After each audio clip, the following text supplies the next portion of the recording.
If they're paper tickets, those of you that have one from home, we ask that you please. I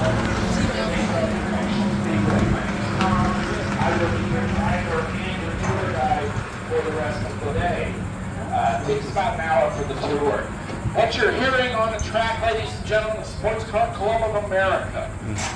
They are out here holding a various series of class races, and I will want to be upfront with my guests.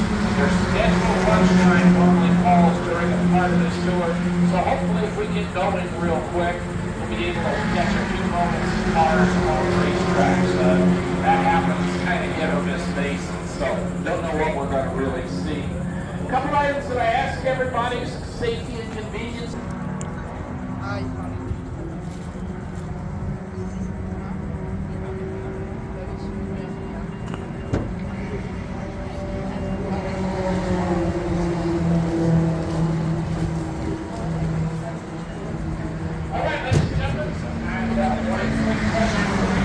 Arms, legs, and feet inside the tram at all times. I want to make sure at the end I've got all the guests that I left with, and you've got everybody like still intact. Before I start the pre-recorded portion of the tour, I'd like to direct your attention to the right-hand side of our tram. Ladies and gentlemen, over to your right, under that white banner, is part of the original construction of the Daytona International Speedway. Ladies and gentlemen, those two tunnels that you see there were, when this track opened, the only way for guests, race teams, and fans to actually get inside the infield. Most became inadequate very quickly as vehicles, campers, and things like that, team haulers actually got much bigger. So we had to stop gaps, and then ultimately we created a new tunnel set. So ladies and gentlemen, I'm going to play the recorded welcome message, and then I'll be back to you to talk about some of the history here at the Speedway and some of the things that we're going to see during our tour. Hi, this is three-time Daytona 500 champion Jeff Gordon. You like the car, right? Welcome all of you to Daytona International Speedway. Nearly 60 years ago, a small-town auto mechanic named Bill France Sr. dreamed of creating a racetrack that was bigger, faster, and more exciting than any before it. In the ensuing decades, his belief, big dreams, transformed Daytona International Speedway into the world center of racing. Synonymous with names like Eddie, Earnhardt, and Allison, Daytona International Speedway has captured the imaginations of the millions that could solid ground.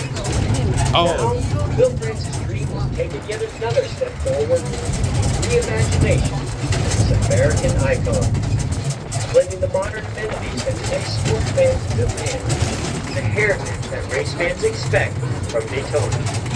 As 2016 saw the closest finish in the history of the Great American Race, it not only conjured memories of Johnny Beauchamp and Lee Petty's three-wide photo finish in the inaugural 1959 Daytona 500, but reminded race fans everywhere that a reimagined race experience hadn't changed the core of what Bill France envisioned decades ago. Welcome to the World Center of Racing. Ladies and gentlemen, construction on this 500-acre campus that we identify as the Daytona International Speedway actually began in November of 1957. It took our very first president and the founder of the Speedway, Bill France, and his crew only 15 short months of construction time to build the necessary facilities and amenities to host that very first Daytona 500. And for the record, ladies and gentlemen, our first race was held February 22nd, 1959. The crowd of that weekend, ladies and gentlemen, was about 38,000 guests. Just to show you how much we have grown throughout our 60-plus years of existence. Ladies and gentlemen, continue off to our left. We'll be happy to learn that as we tour later on. Ladies and gentlemen, today it's almost a mile in length. It has a capacity of 101,500 guests. So it has grown significantly here at the Speedway over the course of our years. Now, ladies and gentlemen, one of the other interesting things here is that Bill France, or any of the group that built that original Speedway in 1959, was still alive today or around and looking at us. They are going to recognize the majority of this facility because honestly, the racetrack itself and the facility have not changed significantly. Yes, we tore down the old bleachers, put in the But the racetrack itself is 2.5-mile configuration, along with the 31 lane corners are unchanged in the 60-plus district. The track has never done anything significant to change honestly, the races that have happened twice, they have repaved the entire 2.5-mile racing surface, and ladies and gentlemen, they made some safety improvements. They put up guardrail, catch pin, and ultimately in 2000, they put up the safety guard lines inside and the outside of the track. Now, ladies and gentlemen, we're headed to the infield here at the track. The infield itself in Daytona is at the 58 acre, and it's been one by the that has the fastest 188 acres in America. Actually, ladies and gentlemen, inside these speedway racing walls are 40 separate in-state racetracks. Everybody I am certain at least has some familiarity with the 2.5-mile super speedway. That's been our hallmark ever since we opened. But ladies and gentlemen, down here on the west end of the track, there is a separate flat road course, 1.15 miles in length. And the special part of it is, or the unique part, is that it continues as it is today in conjunction with the main track, which is a racing surface of over 3.6 miles.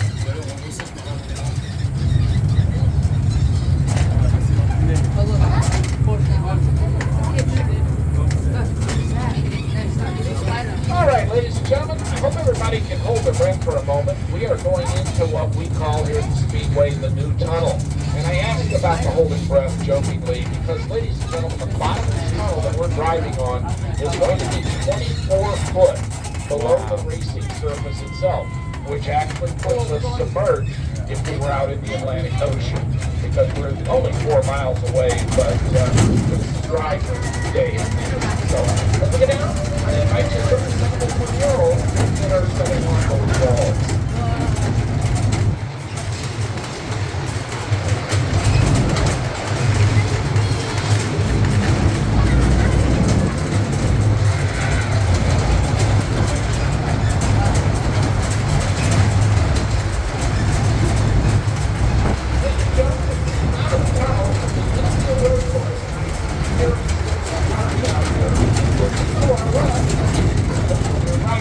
You'll see the high bank curves that have been famous here in Daytona. On track, or if they're just sit there and figure out what's happening here. I don't see any cars to our left. I'm going to talk a little bit about the track itself, ladies and gentlemen, and that's the track facts. What you're looking at to your right are the famous 31 degrees of banking in Daytona. All 4 of our turns, we're looking at 1 and 2 over here to our right. Turns 3 and 4 are about a mile and a quarter away. How the fuck? You got to be going fast as fuck. There's 3,400 foot in total length, and they're all banked at that same constant of 31 degrees. Interesting to know, when they opened the racetrack up in 1959, the surface itself that they race on was actually 5 foot wider than the track is today. And that 5 foot was sacrificed when they installed the safer barrier along that outer wall. A couple other track facts that informed us to go the entire 2.5 mile speedway. From this angle, ladies and gentlemen, you've got a pretty good view of the safer system. That line, that outside concrete wall, it's made up primarily of only 2 components. You have the welded steel tubes that line the inside along the racing surface, and then, ladies and gentlemen, you've got the triangular shaped pieces of foam that separate that inner wall from the outer wall. I'm going to let some cars come around us because I built up a little pack as we went through the tunnel. I'm going to go ahead and take you into the garage area first. It doesn't look like we're going to have any cars to watch while we're out here. So what we're going to head into is give you a chance to look at the garages, look at some of the area. And I am pretty sure that by now most everybody has already started looking off to our left and is seeing the main scene venue. As I said earlier, that's 1 mile in length. capacity of 1,500 guests. And it looks, to most people, and I agree with them, like there are people actually setting up in those seats while we're driving around. Well, ladies and gentlemen, that is a trick that the Speedway was shown courtesy of the TV media. By putting in seats that are not monochromatic, they have all those different colors, the reds, the yellows, the blues, the greens, etc. It's designed to basically make it look like there are people with all different colored shirts, sweaters, jackets, and things setting up in those seats while the event is going on. I can only tell you that if you look at the YouTube videos from our Zero race in February, or excuse me, in August of 2020, state of Florida only allowed us to sell 12,000 tickets with a seating venue that holds around 4,000. But ladies and gentlemen, what it looked like to the cameras and to the naked eye was that all those seats were actually full. In fact, we found out last year that there are now 5 football stadiums here in the United States that are actually using very same thing that we did with these seats to their upper decks. They're trying to make it look like there are people sitting there regardless of what the actual seats is. But you can look for them. Black and white seats aren't full, but when you get over to the color, especially if we were doing 10 or 15 mile an hour faster, you'd find out that it sure looks like. I gotta check in with race control. I'll be right back with you.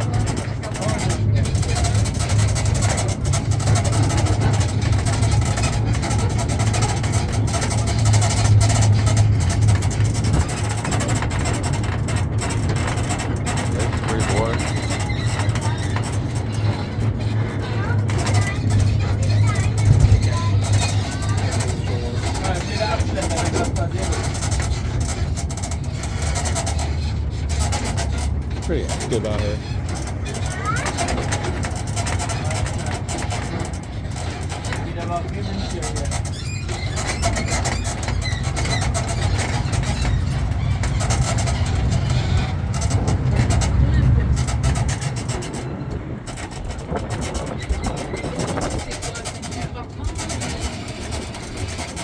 Ladies and gentlemen, we're going to be driving through, because of the activity here with Sports Car Club of America, we're going to be driving through a portion of it. I'm not actually able to take us into the garage areas. But to our right and to our left are a total of 156 individual garage stalls here at the Speedway. They basically split them at the start-finish line. We have our yellow, red garages over to our right, and then to our left we have the blue garages. And honestly, all the garages are identical. That's why I don't take any tour time to show you. They're basically just an open garage door with concrete floors, stalls, walls, etc. So nothing real special. Now, ladies and gentlemen, what I am going to do is take you inside an area that's called the fan zone. This was a creation of Bill Francis, designed to give the guests and the race fans and the drivers and teams an area where they can mingle. Because of the other activity, they're not allowing us to debark our guests, but I'm going to come up here and stop and give you an opportunity, if you'd like, to take a few pictures here in the fan zone before we continue on the next segment of the tour. And then we're going to stop down there in turns number 1 and 2, let you have an opportunity to get all the van and take some good pictures of the track. So, ladies and gentlemen, when I stop, I'm going to pick up a guest that missed our tour, and I will have to ask them to remain seated or stay on the tram at least while we're here to give you a chance to get some pictures.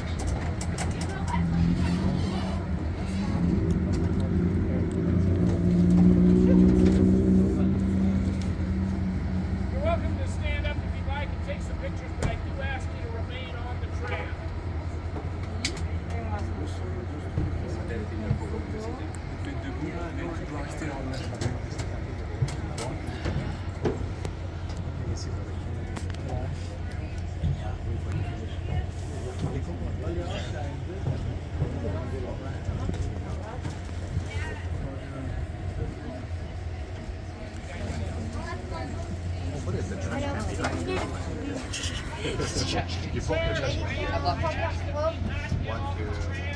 God.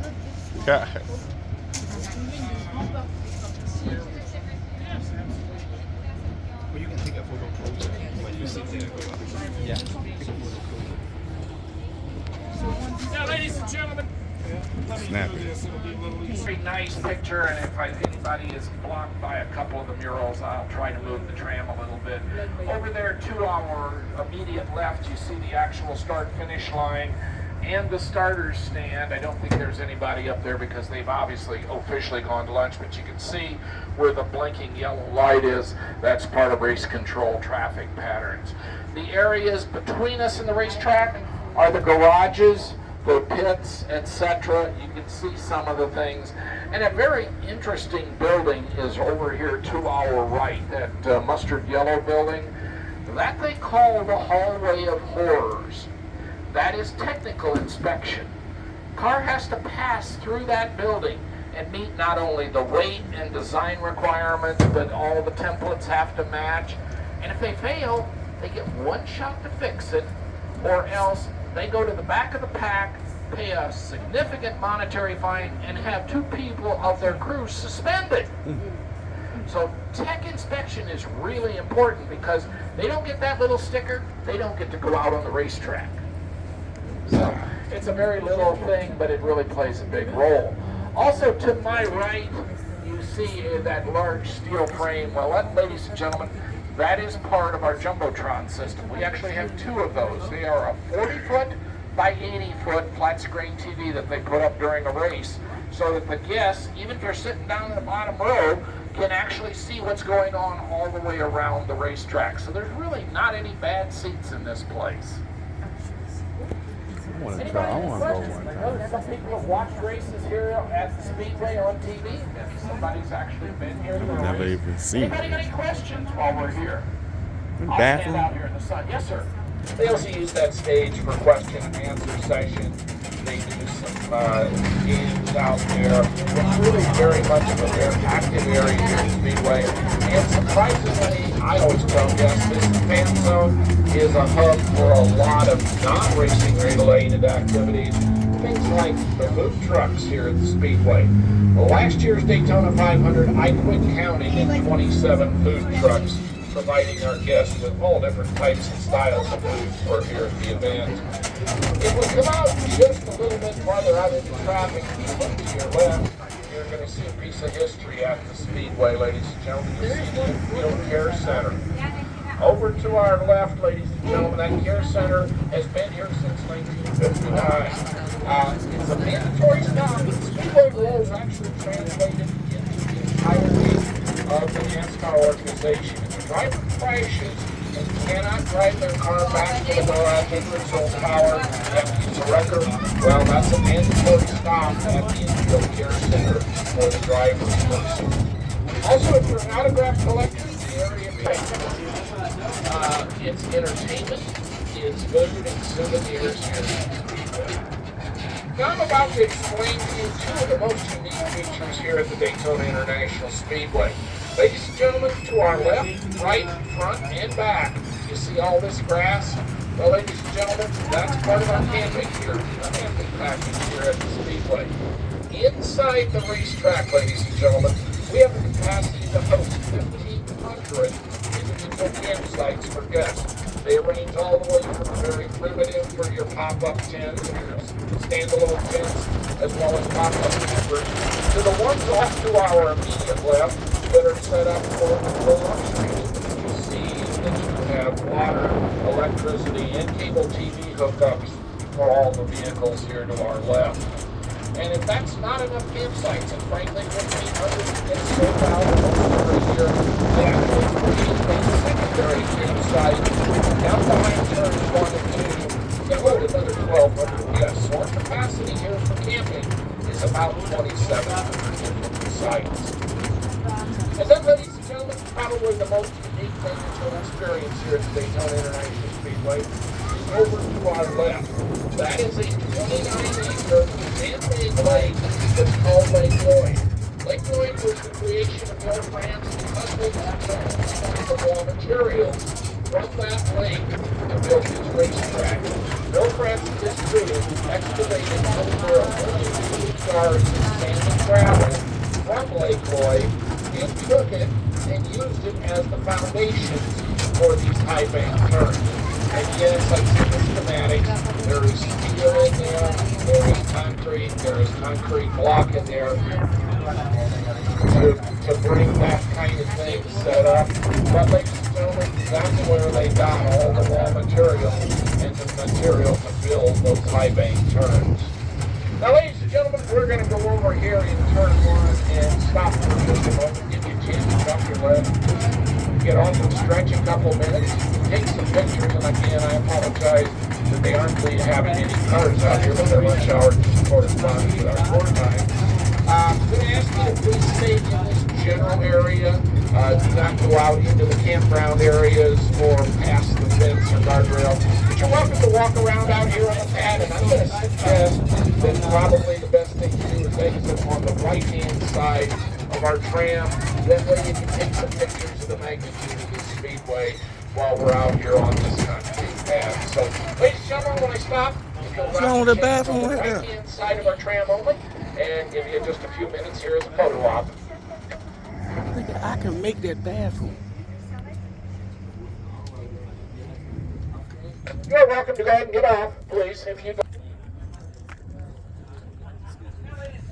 One of the reasons why I stopped down here, obviously, is many people. Now, that's well into the planning stages, and I don't know that it's ever going to actually happen because we The whole track and facility, they run it all. We got our money already. Wow. Release a track out, boy. Come in here and do what the hell you want to do. They got. Wall. On our right-hand wall, ladies and gentlemen, you're going to see famous moments from the Speedway. That is a photograph that was actually taken by a fan in 1959, and it's the finish of the very first Daytona 500. I can tell you horror stories about timing and scoring in the old days that was literally done with stopwatches and big pieces of paper, and then they had to go through and add up and hope everybody got everything right. The finish of the first 500 was actually protested immediately by the gentleman who said he won the race, but timing and scoring said he came in second. When they actually got a hold of this photograph from a fan, Bill France, who was our founder, he agreed with what the driver said. He reversed his own timing and scoring people and declared that Lee Petty actually won the very first Daytona 500. He got the check and he got the trophy about 3 weeks after the race had actually been run. Because, ladies and gentlemen, in 1959, they still had to use old-style film. They had to get it developed and everything else. So it really was a very confusing end to that inaugural race. Also, as we come down into the tunnel, if you look on the left-hand side, ladies and gentlemen, you're going to see some of the famous people that have been part of our history here, as well as just some other general photographs of this facility. So I'm going to take you down into the tunnel, so as I said, not necessary to hold your breath.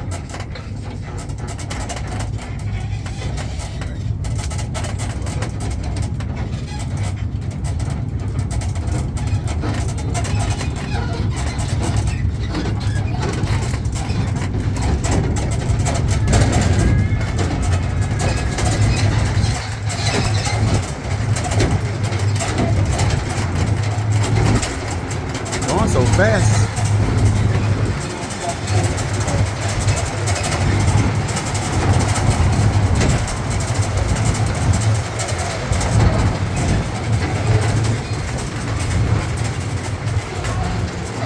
Decided that it was time to rebuild facilities and expand. We started this design phase of this project in 2010, and it took us 3 years to design it and 4 years to build it. And we were told, by the way, to spend over $450 million in creating this seating facility. As I said, it's a mile long. It has 101,500 seats, and it's interesting. It's called a 7-story facility because in the center, where you have the spotter stand as well as the suites, press box, etc., it does actually total up to be 7 stories tall. But the interesting thing that I found when I looked at this whole facility and looked at all the notes that they gave us about it was one of the things that challenged the architect and the designer was that Bill France wanted this facility to be considered handicapped accessible. He wanted it to be certified by the Americans with Disabilities Act. And that involved having no steps inside the facility, wheelchair bound, or with other mobility challenges he couldn't overcome. So he said he wanted flat floors that ran each level all the way from one end to the other.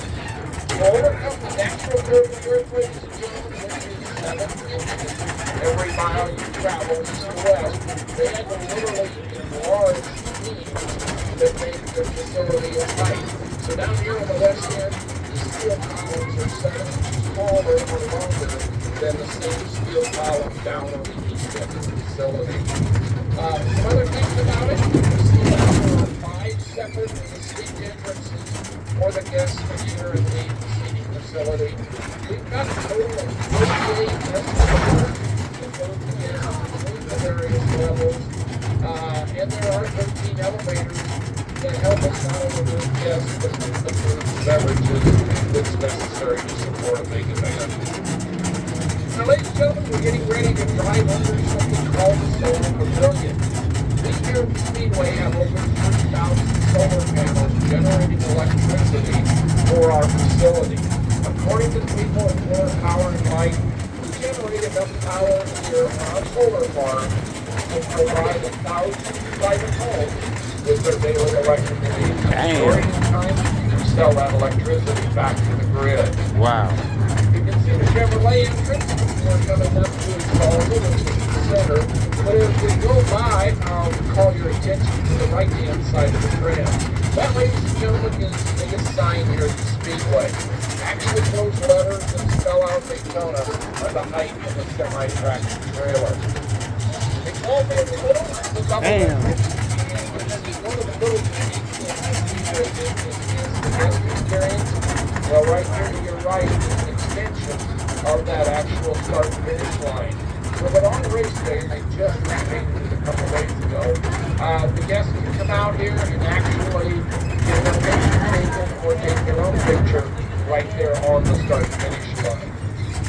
Now, ladies and gentlemen, we're going to be stopping up here at the Toyota gate for stop number 2. We do ask that you take all of your souvenirs and valuables with you. Unfortunately, we're outside of security. We've had a couple instances where people not connected with the door and help themselves to the guest side. So I suggest take everything with you. When we come to a stop, if you would please drop the chains and exit the tram only on the right-hand side. I've got keys to the very next gate to the other. So if everybody gets off each wheel there, we're going to head on.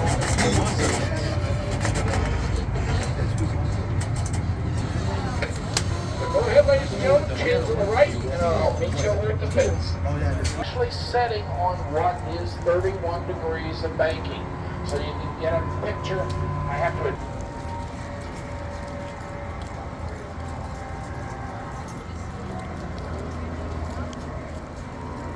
And ladies and gentlemen, if anybody has need of a restroom after we get to the top of the stairs, you can go to your left. There are restrooms that I just found out they're open.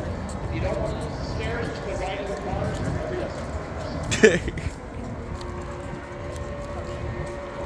I'm gonna go in this bathroom.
cameras out there, motherfucker, don't they?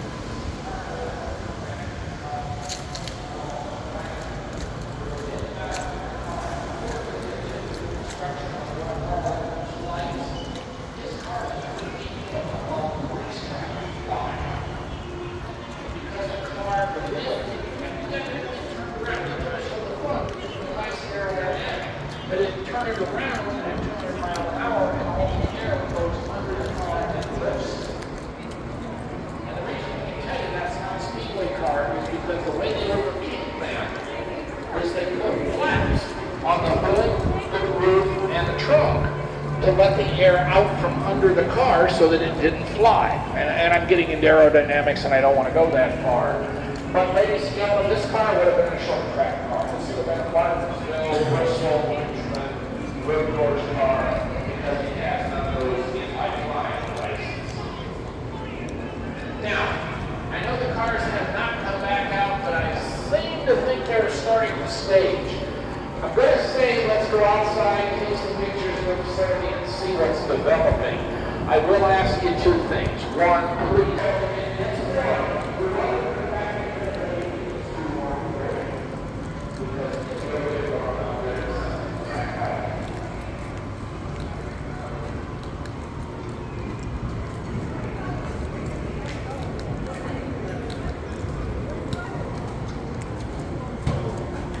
Ladies and gentlemen, you will be approximately 4 stories above the racetrack. So you get a nice high perspective.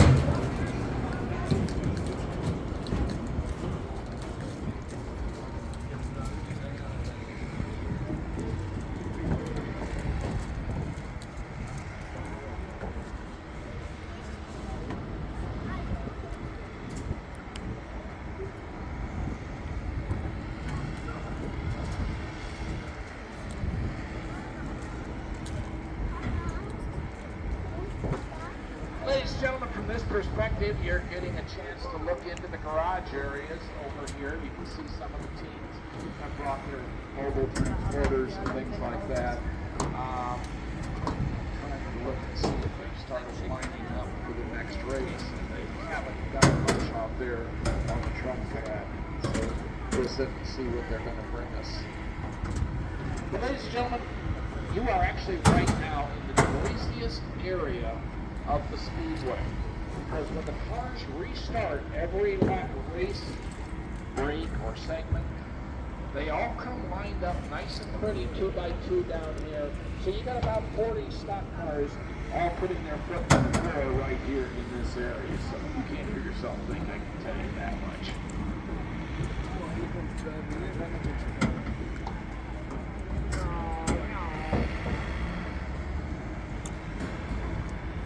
Anybody have any questions about what you're seeing?